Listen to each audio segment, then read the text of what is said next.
vamos a empezar ofreciendo datos del autor del cuento. Seguimos con las patologías neurológicas descritas, porque hay más de una patología, es decir, que están los síntomas descritos, está la adaptación que hacen los pacientes de esa patología, y lo notable, que es un detalle no menor, que ninguna de las patologías estaban descritas por la medicina hasta ese entonces. Es decir, el libro se publicó con anterioridad a que se comenzaran a publicar los primeros abordajes médicos sobre el tema. Vamos a ver las historias de vida de algunos pacientes con esta patología y unas palabras finales. La relevancia de analizar estas patologías se debe a que, obviamente, más allá de que se hayan descrito no en el cuento, son problemas que han afectado a miles de personas durante toda la historia de la humanidad. El carácter que vamos a analizar de estas patologías la han convertido en una fuente de estrés y de tortura para quienes las padecen.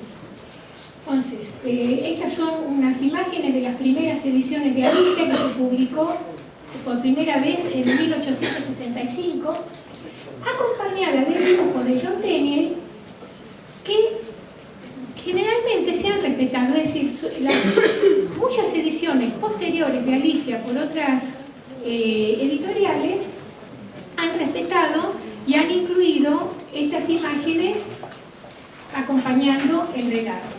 Entonces, nosotros vamos a hacer lo mismo. Muchas de las imágenes también son tomadas de Tenniel. Además, porque las otras más recientes tienen derechos de autor y no permiten bajarse de internet.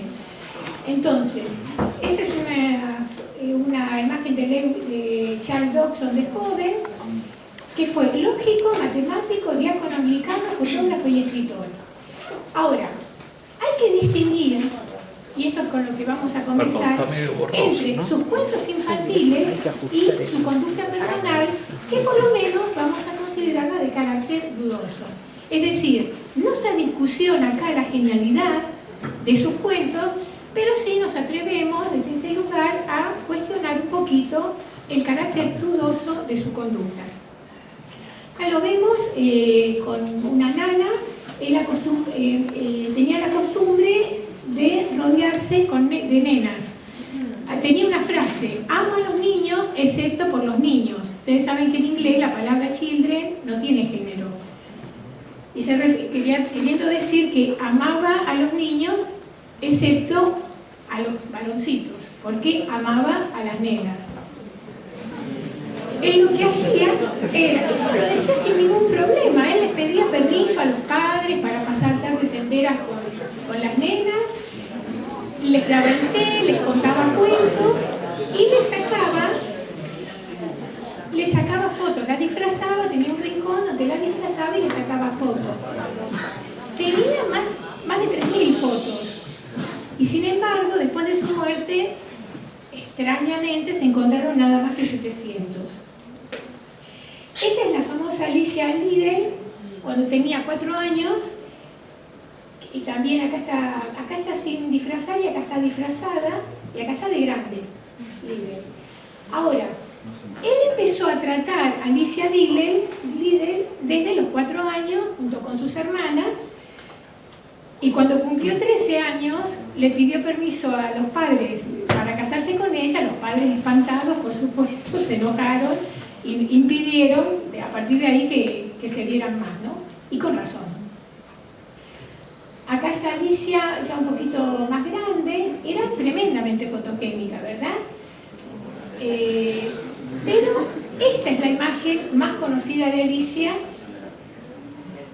porque más allá de las dudas de si realmente abusaba o no de las nenas, abusaba físicamente de las nenas, lo que sí es seguro de que el tipo de relación ambigua que establecía con las nenas las forzaba a una madurez para la que no estaban preparadas de acuerdo a la edad. Fíjense usted cómo impresiona que acá tendría unos 8 o 9 años y la mirada y la pose es de una adulta, ¿verdad? Entonces, esta es una foto de Dodgson de grande, dice cuando falleció cercano, cuando estaba grande hubo el escándalo de Oscar Wilde, que fue a la cárcel, y él por las dudas le entró culpa y para el momento que falleció descubrieron que la mayoría de sus fotos habían sido destruidas y sus diarios personales presentaban groseras tachaduras. Eran, como decimos, tiempos convulsionados por el escándalo de Wilde, sí que permanece en el misterio sobre lo que efectivamente pasó.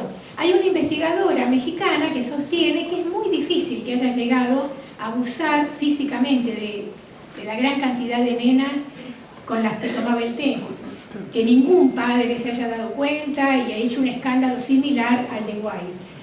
Pero lo que sí nos queremos enfatizar es que esta foto de Alicia a los 13 años presenta una sensualidad bastante sugerente y nada saludable para una nena, ¿no? Es decir, a ella no la benefició el trato con Dodgson. Entonces, una vez hecha esta salvedad, empezamos con los diferentes síndromes descritos en el cuento de Alicia. ¿Saben lo que es un síndrome, no?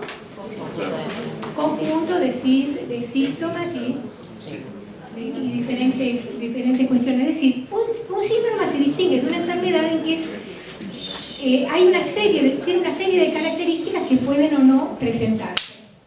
Entonces, el síndrome de Alicia, como comentó muy bien el doctor, fue descrito por primera vez en 1955, presenta diferentes alucinaciones de la percepción corporal. También es conocido como metamorfosia. Las primeras descripciones formales del cuadro fueron realizadas por Lippmann en el 52, es decir, que Toll se ancló en las descripciones que ya estaban ofrecidas en 1952.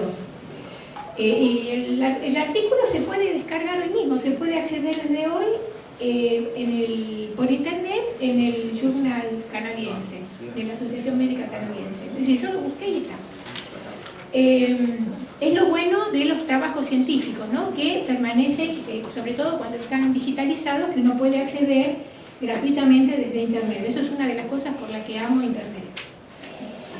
Ahora, en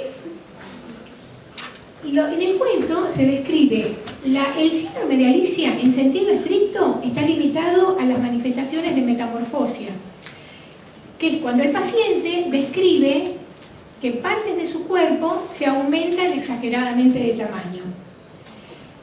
Con la metamorfosia pueden presentarse o no alteraciones perceptivas del tiempo y del espacio.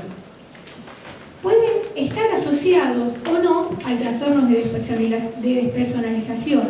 Los trastornos de despersonalización se pueden presentar aislados, sin metamorfosia. ¿Se dan cuenta los distintos enfoques de lo que es un síndrome? Y finalmente, la prosopagnosia, es decir, estos tres aspectos involucran regiones del cerebro similares en el diagnóstico por imágenes. En la prosopagnosia intervienen otras estructuras cerebrales. O sea, porque lo que vamos a describir acá es un síndrome neurológico. No es ni psicológico, ni ficcional, es neurológico. Vamos a arrancar con la metamorfosia. El cuento de Alicia dice: ahora me estoy abriendo como el telescopio más grande que haya existido, adiós pies. Cuando bajó la mirada a sus pies, había crecido tanto que parecían estar casi fuera de la vista.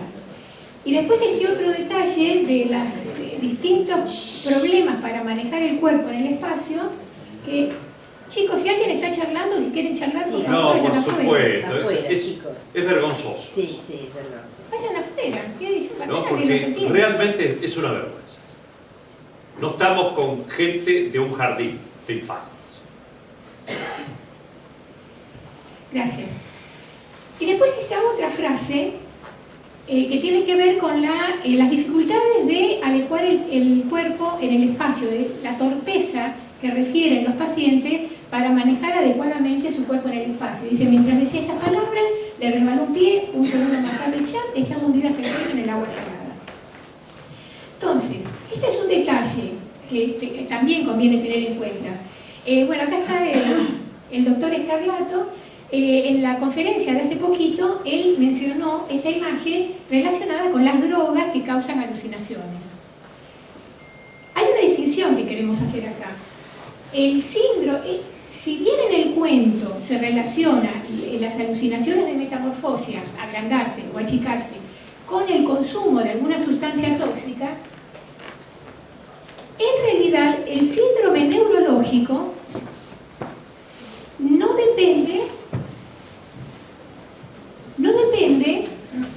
del consumo de alguna sustancia, ni de drogas, o como a veces dicen los chicos, de que esté fumada, de que Alicia haya estado fumada y por eso se sintió que se le aumentaban las partes de su cuerpo. Acá no depende ni del consumo de sustancias, ni de algún alimento o algo tóxico, ni es psicológico, por supuesto.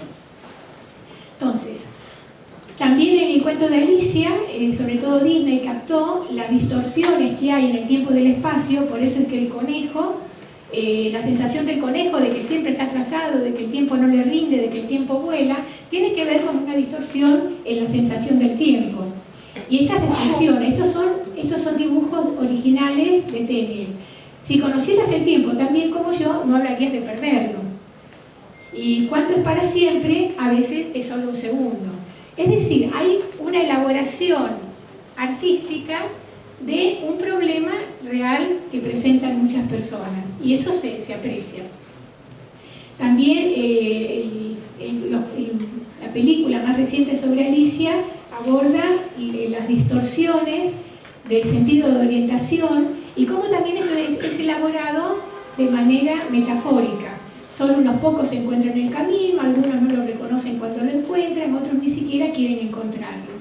Si no sabes dónde vas, cualquier camino te llevará hasta allí. Habla de distorsiones del sentido de orientación en el espacio que tiene que ver con las estructuras cerebrales que vamos a pasar a mencionar después, involucradas en todo este conjunto de síntomas.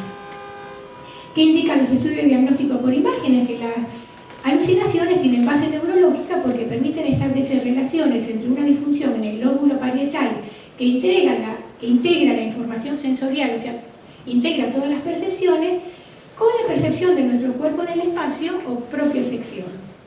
Entonces, es decir, si hay un eje común de todo, inclusive la prosopagnosia, un eje común de todas las disfunciones que vamos a considerar hoy, tiene que ver con que el cerebro no consigue integrar adecuadamente todas las percepciones de distinto tipo, distintas áreas. Según las áreas involucradas, son las percepciones que les cuesta integrar. Entonces, el cuerpo percibe erróneamente las partes en el espacio y se distorsiona el sentido de orientación, que hace que los pacientes se sientan en un entorno extraño e irreal mientras mantienen la lucidez.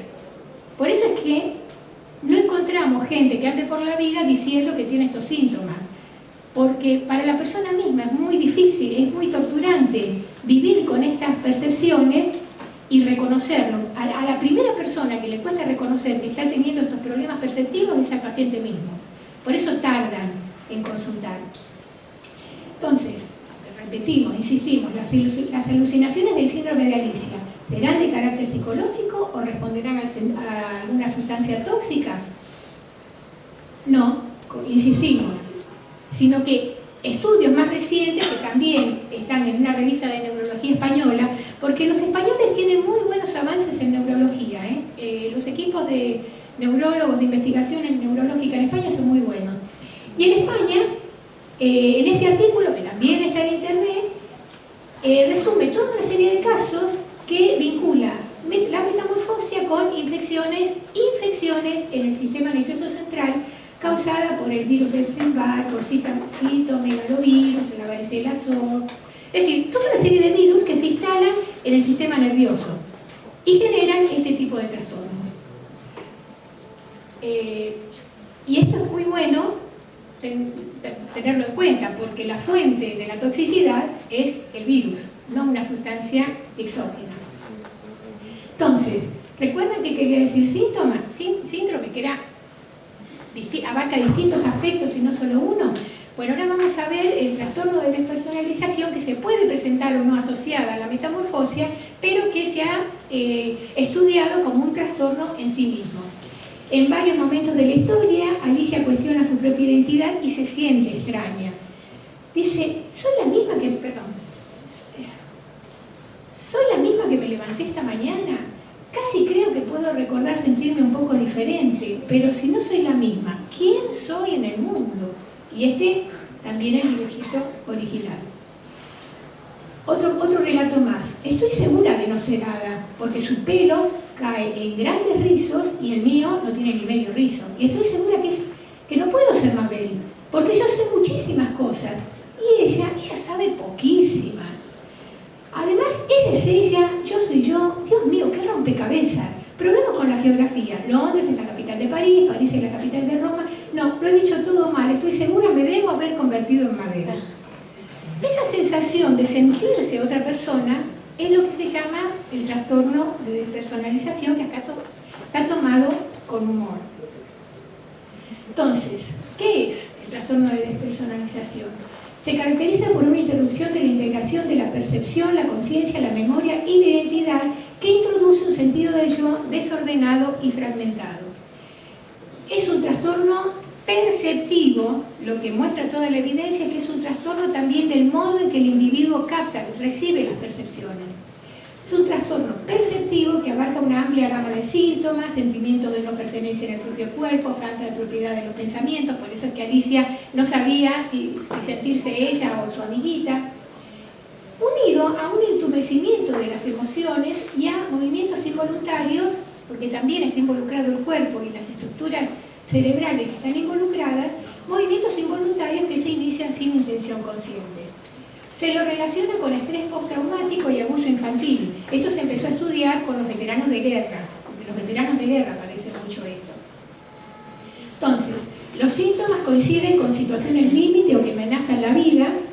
Emerge como respuesta en el caso del síndrome de despersonalización en sentido estricto.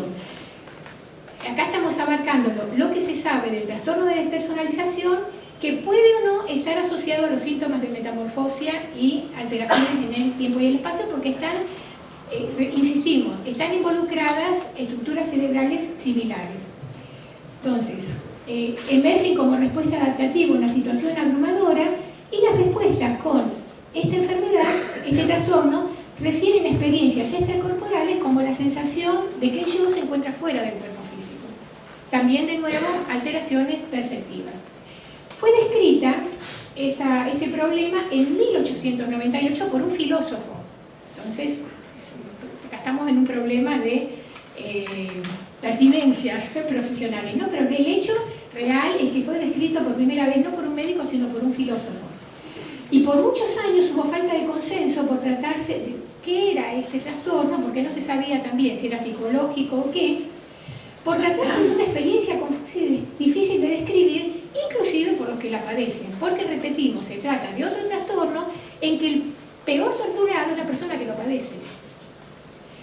Con el tiempo, el trastorno perceptivo pudo describirse en individuos que refieren una sensación de irrealidad mientras conservan la lucidez total, la lucidez con total ausencia de delirio como elementos fundamentales.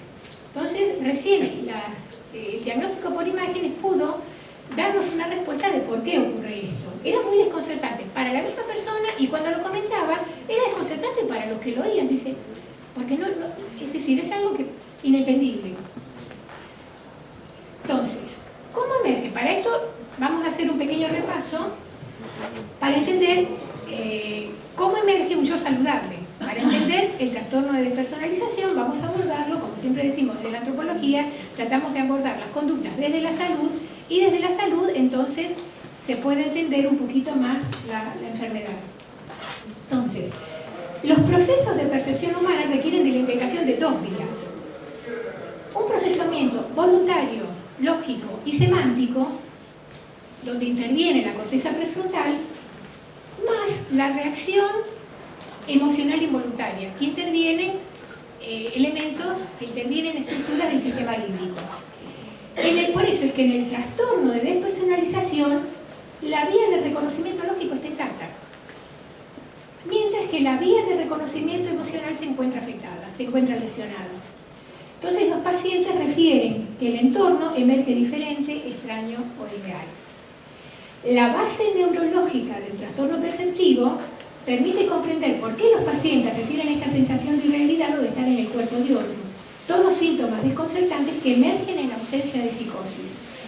Los pacientes son los primeros en estar conscientes de lo absurdo de su situación y es un detalle que dilata años la consulta. A ver, entonces, ¿qué pasa? Los estudios de diagnóstico por imágenes demostraron que lesiones neuronales en la unión temporoparietal están relacionadas con experiencias extracorporales, posiblemente debido a la falla en la integración de la información multisensorial del cuerpo. Porque acá en esta zona tenemos el sentido del equilibrio. El sentido de orientación está ubicado combina varias estructuras cerebrales. A diferencia de la metamorfosia, las personas con trastorno de la personalidad también presentan actividad reducida en el área de la ínsula anterior. Esto es un detalle que no se encuentra en la metamorfosia. Entonces, la activación de la ínsula ocurre cuando los sujetos sanos se le muestran fotos de su cara o cuerpo implicando esta área en la representación corporal y los sentimientos de pertenencia. Entonces, si está afectada el área de la ínsula, hay algo en el cerebro que impide reconocer su propio cuerpo y el entorno. Entonces, acá, antes de pasar a la prosopagnosia, vamos a detenernos para insistir sobre este hecho, que la dificultad para integrar neurológicamente las percepciones que nos rodean son las que está vinculado con la metamorfosia, las distorsiones del sentido de orientación, los trastornos de personalidad, la sensación de irrealidad, de sentirse en el cuerpo de otro. Todos son trastornos neurológicos en ausencia de psicosis que, como decimos, han causado la tortura de miles de personas a través de la historia, porque si está causado por virus, los virus estuvieron antes que nosotros. O sea que casi desde el inicio de la humanidad hubo individuos, unos pocos individuos que lamentablemente vivieron torturados por esto. Y esto saber por qué pasa es una de las cosas que me hace sentirme feliz del siglo en que vivimos, de la medicina, donde los diagnósticos por imágenes han ofrecido por primera vez la respuesta a estos trastornos. Entonces vamos a pasar, ya tenía que apuntar, la prosopagnosia. Este también es una ilustración de Tenniel, donde el personaje, que es muy llamativo, ¿no? Muy adecuada la descripción, que se haya relacionado al personaje Humpty Dumpty, que era un personaje de una canción infantil que ya estaba, que era muy conocida por los niños de su época, había sido compuesta en el siglo XVIII. Y el personaje era un huevo. Entonces, acá lo que hace el escritor es proponer una conducta adaptativa para Humpty Dumpty relacionada con la prosopagnosia. Adiós hasta que nos encontremos de nuevo, dijo Alicia. No debería conocerte de nuevo si nos encontramos, le respondió Humpty Dumpty. Porque dice, tu cara es la misma que la de todos los demás, con dos ojos, nariz en el medio, boca abajo, siempre es lo mismo. Ahora, si tuvieras dos ojos en el mismo lado de la nariz, eso sería de ayuda. Esto que parece tan desconcertante es la conducta adaptativa de muchos que sufren de prosopagnosia. Recién también definida como tal por el neurólogo alemán Bodamer en el 1947. Acá nos encontramos con otra patología, las conductas adaptativas de esa patología, que recién, casi 100 años después del cuento, fue descrita. Ahí el médico la llamó ceguera de caras y definió la alteración como una interrupción selectiva de la percepción, nuevamente trastornos en la percepción, de la integración de las percepciones, tal de las propias como las de los demás, donde los otros rostros pueden ser vistos, pero no reconocidos. Entonces, también es otro elemento bastante torturante para la persona que lo padece. Los estudios de diagnóstico establecen que la prosopagnosia puede ser causada por un traumatismo cerebral, por una ACV o por lesiones degenerativas. Acá nos encontramos con una especificidad diferente. Además intervienen otras estructuras cerebrales, porque se ha relacionado con daño en la circunvolución fusiforme, que es el área de la memoria visual. Es un área que conserva las imágenes faciales de las personas que hemos conocido y se encuentra afectada en este trastorno de ceguera perceptiva selectiva. Por eso es ceguera de rostros. No, la persona no tiene nada en los ojos. Es una ceguera de rostros, una ceguera perceptiva.